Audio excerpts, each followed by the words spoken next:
The new reality of being a student athlete is that you aren't just preparing for the game. You're managing your brand, navigating college, and for the first time in history, you're managing your own slice of $1 billion pie. We see these people on TV and social media all the time, and they can even be a source of pride for us in our communities. But we don't, the average fan, we don't actually know them. They're some of the biggest names in town, and yet they can feel more like a character than a fellow student. So how did we get here? How has college athletics transformed from amateurs to a semi-pro behemoth? And in all the rush to turn these students into stars, did we leave room for them to actually be people? The Supreme Court unanimously ruling against the NCAA this morning. The NCAA was violating antitrust law. To understand the pressure, first you have to look at the system that built the weights. For over 100 years, the NCAA relied on amateurism. The idea that a scholarship and a jersey was all that you needed. But while these students were fighting to get even $100 worth of stipend, the TV contracts that their conferences were signing were worth billions. That idea came crashing down in 2021. The Supreme Court ruled that restricting what benefits an athlete could receive was like a business that refused to pay its players. This paved the way for name, image, and likeness deals, and later, paying players directly. So now we're in the Wild West. Conferences have ballooned from coast to coast. The transfer portal is a revolving door. Legalized sports betting has led to an influx of cash into the game. And it's all being powered by 20-year-olds. It's easy to forget that even though someone might be tall or fast or strong or big or whatever, that they're still college kids at the end of the day. And when the stadium lights dim and the jersey comes off, what's it actually like to be at the center of all of that noise? Let's find out.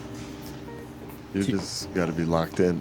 Like, ignore the outside, just do your thing.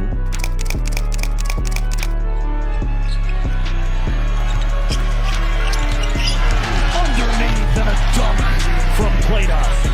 Freshman with the dive. And most of them are not even fans that are hating. It's like crazy gamblers. They'll text you, yo, you owe me $1,000 because you missed a layup or something. So yeah, no, you had some crazy text, bro.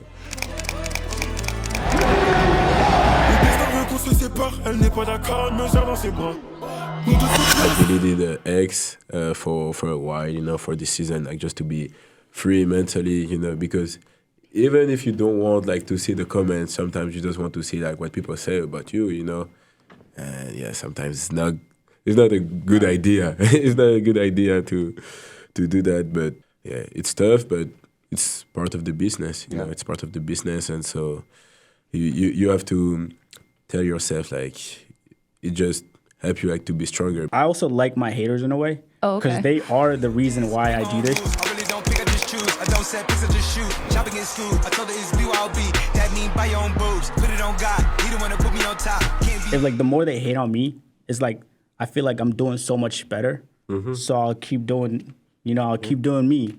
But if I'm not doing good, then they'll stop talking about me. And I'm like, all right, something needs to change.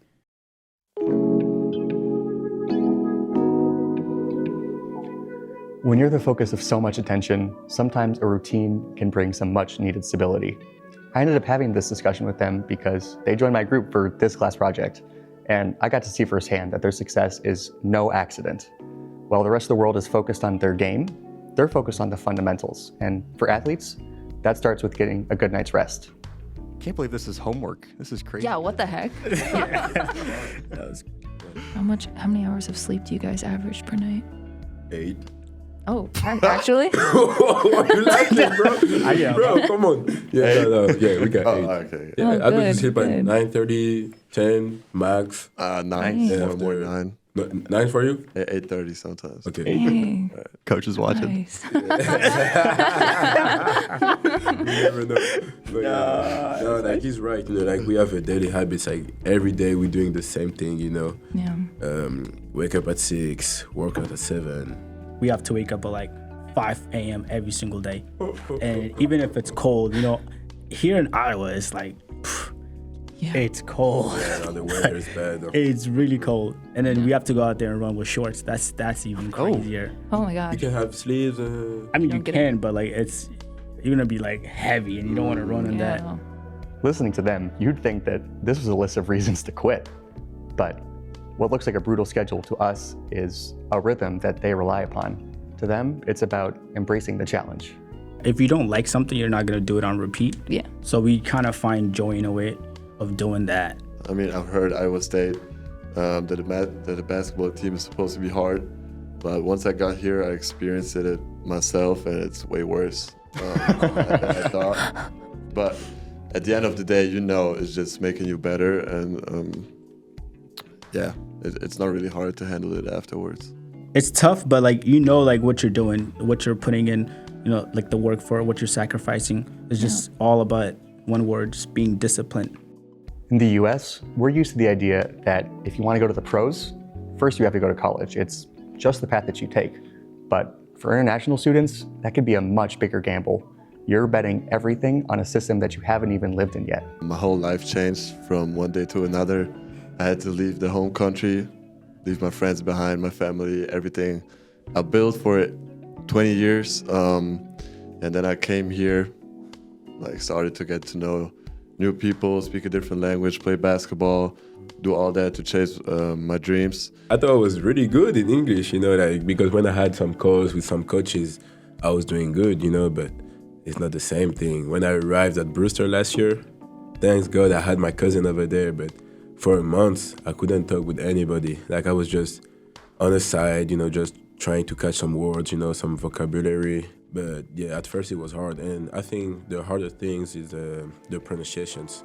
But even with routine, all the hours of practice and grind must add up, on top of being thousands of miles from home and expressing yourself in a second language. How do they manage to focus and keep it together when times get tough? I'm a Muslim, and just being close to God, every day praying, it helps me, and to just believe it and doing more every day. Getting closer to God, like he said, that one is the big one. You can't break that. I think my friends help me a lot.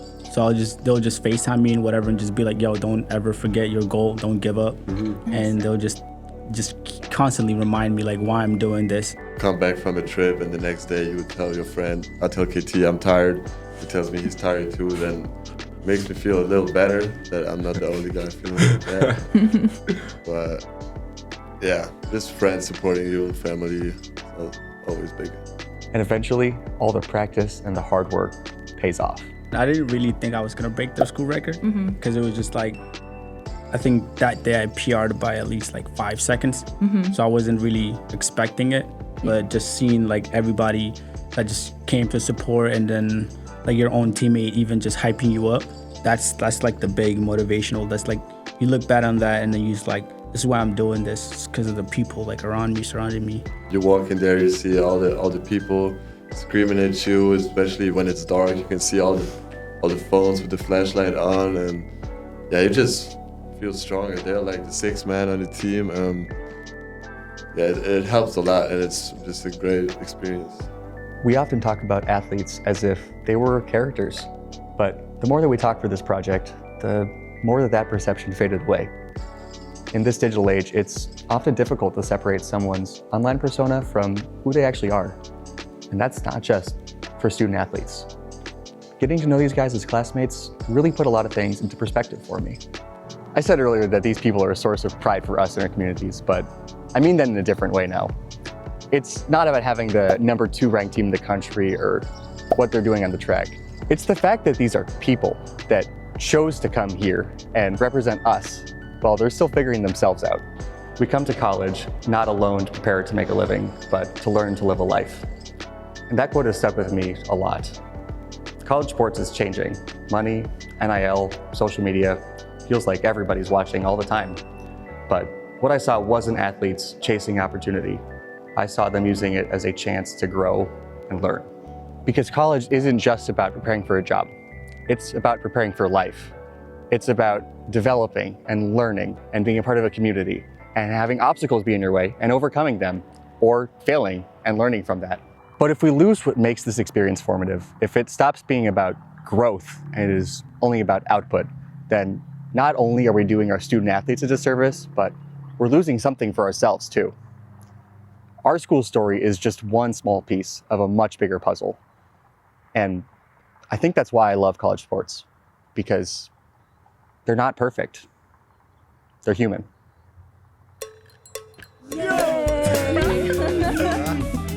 I could sit here and talk all day long. No, I ain't gonna lie, seriously. bro. Dude, this is Guys, done. Money.